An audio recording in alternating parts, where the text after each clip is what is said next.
Γεια σας και καλώς ήρθατε στο κανάλι που νιώθω σαν το σπίτι μου, γιατί είναι το σπίτι μου, αλλά είναι και το δικό σας σπίτι. Θέλω να νιώθετε σαν στο σπίτι σας. Θέλω να σας ρωτήσω κάτι. Πόσες φορές νιώθετε σαν να σας πλακώνει το ίδιο σας το σπίτι? Μήπως με το που μπαίνετε μέσα στο σπίτι ανυπομονείτε να βγείτε γρήγορα έξω από αυτό? Εμένα θα ακούσετε. Δεν φταίει το σπίτι, αλλά όλα αυτά που έχετε μαζέψει μέσα σε αυτό και που σας κάνουν δυστυχισμένους χωρίς να το ξέρετε. Και θα σας πω ποια είναι αυτά αμέσως τώρα.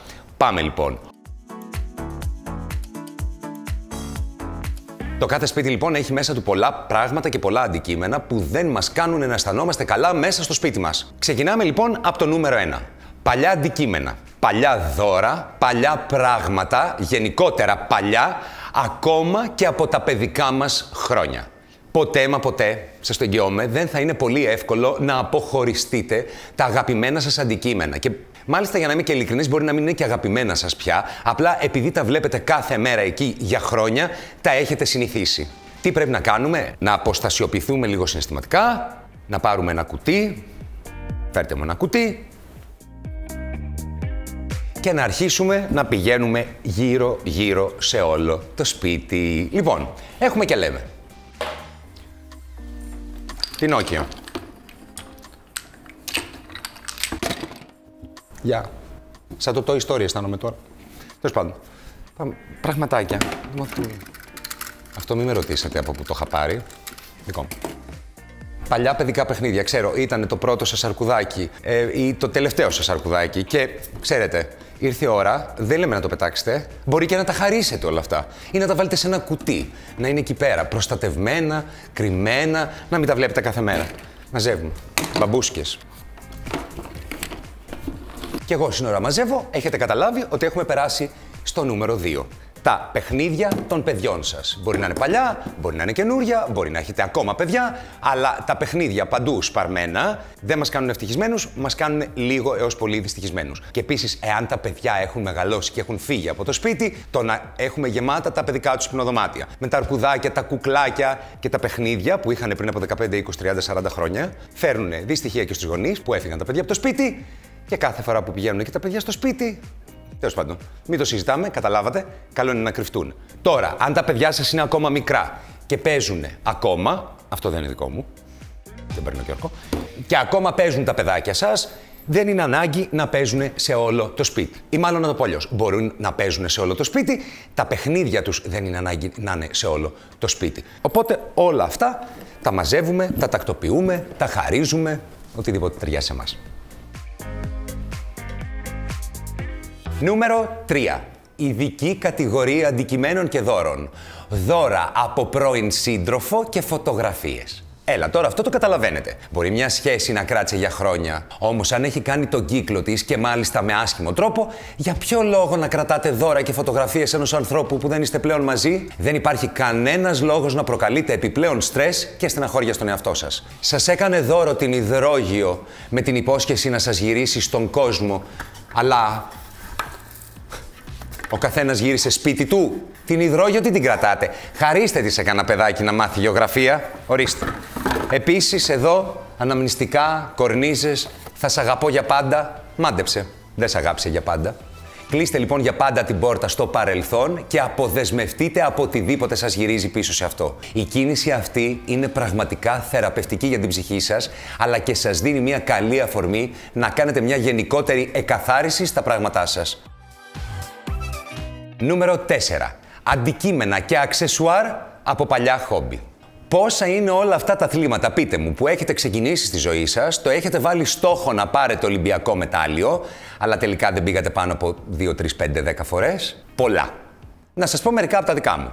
Πόλο, ποδόσφαιρο, μπάσκετ, τένις, πατίνια, skateboard, baseball και άλλα πολλά. Και ξέρετε τι συμβαίνει κάθε φορά? Γυρνάω μες στο σπίτι, θα μου πει συγγνώμη, τα έχεις πάνω στα ράφια? Όχι, δεν τα έχω πάνω στα ράφια, τα έχω μέσα σε ντουλάπες και τα βλέπω όταν δω κάτι. Να, τις ρακέτες του τένις. Ξέρετε πού τις έχω τις ρακέτες του τένις?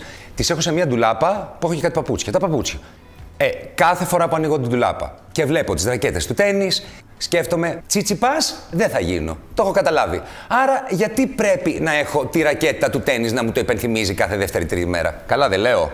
Ωραία, κάντε μου μια χάρη. Γυρίστε το σπίτι γύρω-γύρω και από όλα αυτά τα πολύ ωραία σπορ που δεν λέω πραγματικά. Είχατε την πρόθεση, το θέλατε πάρα πολύ να τα ξεκινήσετε και να τα κάνετε και να τα κατακτήσετε, αλλά δεν τα καταφέρατε, γιατί έτσι είναι η ζωή. Μαζέψτε τα.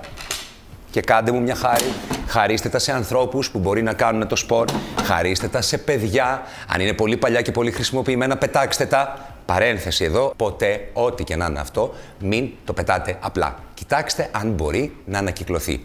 Πηγαίνετε λοιπόν γύρω-γύρω, αυτό να δείτε, το skateboard. Μια φορά με αυτό, έπεσα, χτύπησα, δεν το ξανακάνω ποτέ. Λοιπόν, εδώ.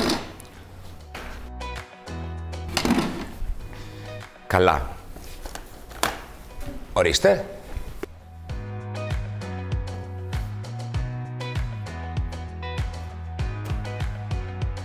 Α, πολύ ωραία. Έχει ήδη αρχίσει να καθαρίζει ο χώρος. Α, την κουλούρα.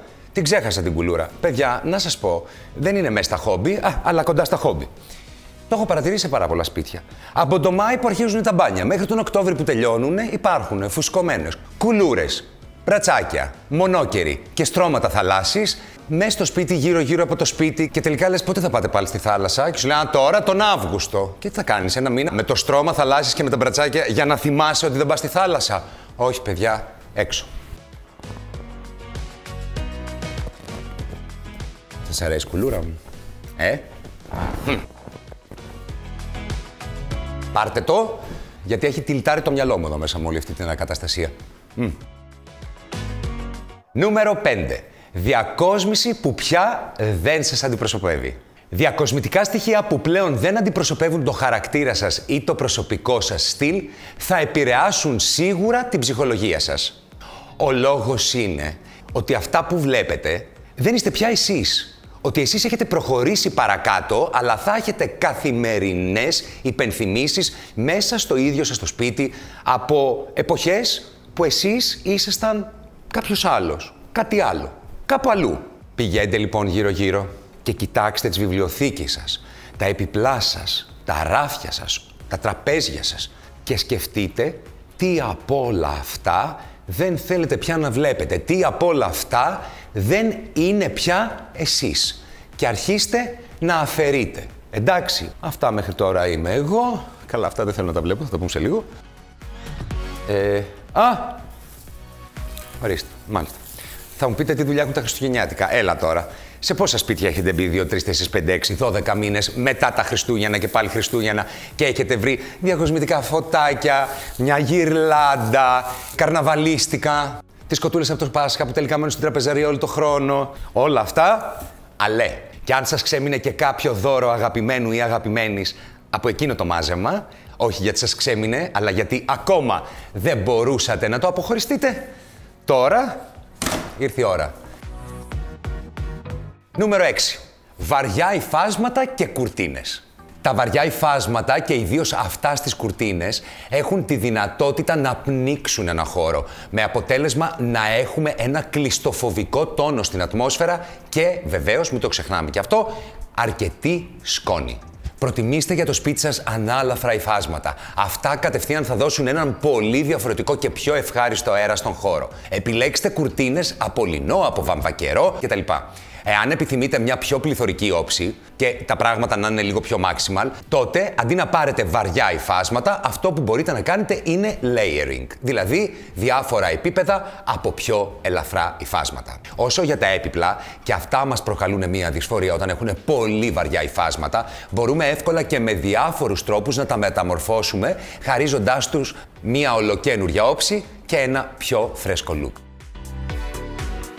Αποθηκευτικοί χώροι χωρίς ντουλάπια. Τα ράφια χωρίς ντουλάπια πολλές φορές μπορεί να είναι πολύ στυλάτα και πολύ όμορφα. Αλλά ξέρετε ποια είναι η παγίδα εκεί? Χρειάζονται για να είναι όμορφα 100% τάξη και οργάνωση. Εάν κάτι δεν είναι σωστό, τότε αυτό που θα κάνουν σίγουρα θα είναι να σας προκαλέσουν άγχος λόγω της ακαταστασίας τους. Εμένα δεν είναι τα αγαπημένα μου, γιατί ό,τι υπάρχει εκεί μέσα φαίνεται πάντα σε όλους. Πάντως, αν γενικά δεν έχετε πολύ αποθηκευτικό χώρο και χρειάζεστε και άλλον, δοκιμάστε και άλλες έξυπνες λύσεις ώστε να έχετε έναν πιο οργανωμένο χώρο. Παραδείγματος χάρη, ωραία πλεκτά καλάθια από φυσικά υλικά ή όμορφα κουτιά. 8. Παλιά ρούχα, παπούτσια και αξεσουάρ που δεν φοράτε πια. Όπως τα παλιά τα χόμπι, έτσι και τα παλιά τα ρούχα, τα παπούτσια και τα αξεσουάρ, εκτός του ότι πιάνουν πολύ περισσότερο χώρο από ό,τι θα έπρεπε, δημιουργούν ταυτόχρονα και μία δυσαρέσκεια ή μία νοσταλγία. Αυτή προέρχεται από τη συναισθηματική σύνδεση που έχουμε με αυτά τα αντικείμενα και να σας πω και το πιο απλό. Ανοίγετε την ντουλάπα όλη την ώρα και βλέπετε ρούχα που δεν σας κάνουν πια. Αυτό το πουκάμισο εδώ ήταν δικό μου, εδώ βλέπετε γιακά βλέπετε, συγγνώμη, έχει και μανίκι. Συγγνώμη, έχει και μανίκι. Λοιπόν, όλα αυτά τα παλιά... Να το φορέσω. Αυτό ξέρετε από πότε είναι? 2003. 2003. Σας το λέω εγώ γιατί θυμάμαι το ταξίδι που είχα πάει. Να το φορέσω,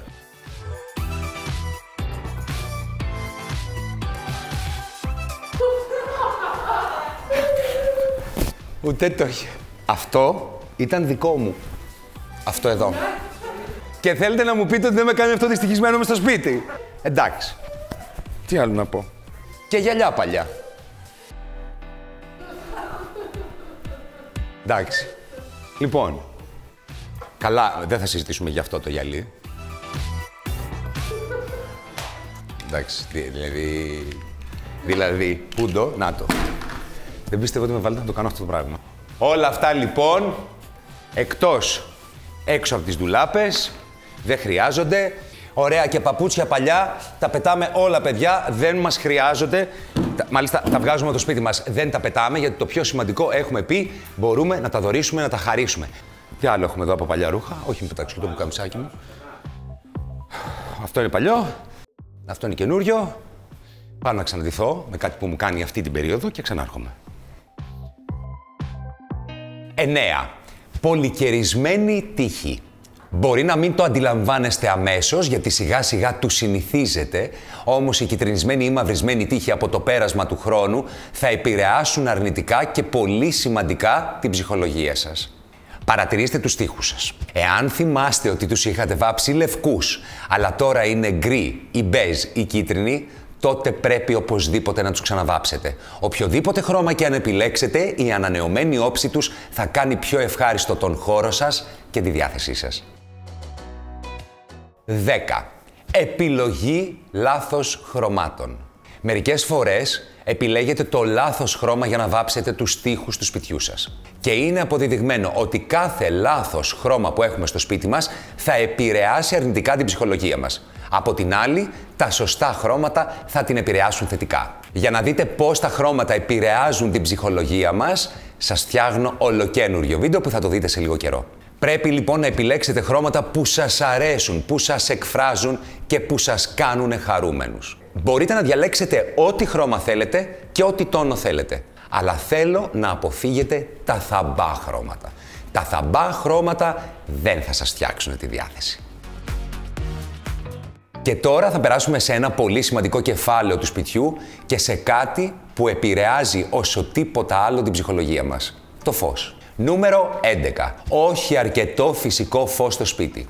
Όσο πιο πολύ το φυσικό φως, τόσο το καλύτερο. Το φως του ήλιου παίζει μεγάλο ρόλο στην ψυχοσύνθεσή μας. Το μεγαλύτερο. Εάν το σπίτι σας δεν το βλέπει αρκετά ο ήλιος, μη μου στεναχωριέστε γιατί υπάρχουν πολλές λύσεις για να αυξήσετε τη φωτεινότητα στους χώρους του σπιτιού σας.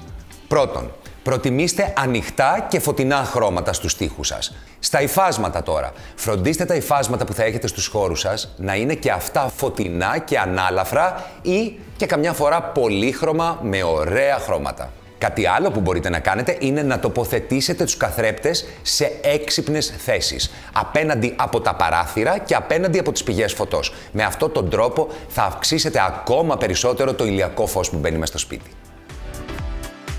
Νούμερο 12. Το φως να προέρχεται μόνο από τον κεντρικό φωτισμό. Ο κεντρικός φωτισμός σε έναν χώρο, όταν είναι η μόνη πηγή φωτός και δεν υπάρχουν περισσότερα φώτα, τον κάνει να δείχνει άψυχο και αφιλόξενο και πολλές φορές ψυχρό.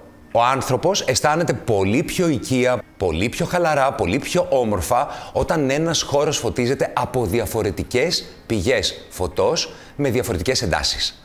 Γεμίστε τους χώρους σας με πολλά φωτιστικά, άλλα μικρότερα, άλλα μεγαλύτερα, σε απλίκες, λαμπατέρ, επιδαπέδια φωτιστικά. Γύρω-γύρω όλος ο χώρος πρέπει να έχει διάφορες πηγές φωτός. Με αυτόν τον τρόπο θα δημιουργήσετε μια πολύ φιλόξενη, ζεστή και ωραία ατμόσφαιρα. 13. Και πάρα πολύ σημαντικό. Λάθος απόχρωση λάμπας. Η λάθος απόχρωση στις λάμπες του σπιτιού σας μπορεί πολύ εύκολα και γρήγορα να δημιουργήσει μια δυσάρεστη διάθεση σε εσάς. Ο πολύ ψυχρός φωτισμός ή ο πολύ μουντός φωτισμός και ανεπαρκής προκαλούν συναισθήματα μοναξιάς και απομόνωσης και πολύ συχνά επηρεάζουν αρνητικά τη διάθεσή μας, χωρίς όμως αυτό να γίνεται άμεσα αντιληπτό. Θα σας πω τώρα κάτι που θέλω να το σημειώσετε για να το ζητάτε όταν αγοράζετε λάμπες. Στο σπίτι σας, καλό είναι να επιλέγετε λαμπτήρες από 2.700 έως 3.000 Kelvin. Αυτές τις αποχρώσεις έχω στο σπίτι μου, χρησιμοποιώ σε όλες μου τις δουλειές και αυτές οι αποχρώσεις λίγο πολύ είναι και αυτές που χρησιμοποιούν οι περισσότεροι αρχιτέκτονες και σχεδιαστές.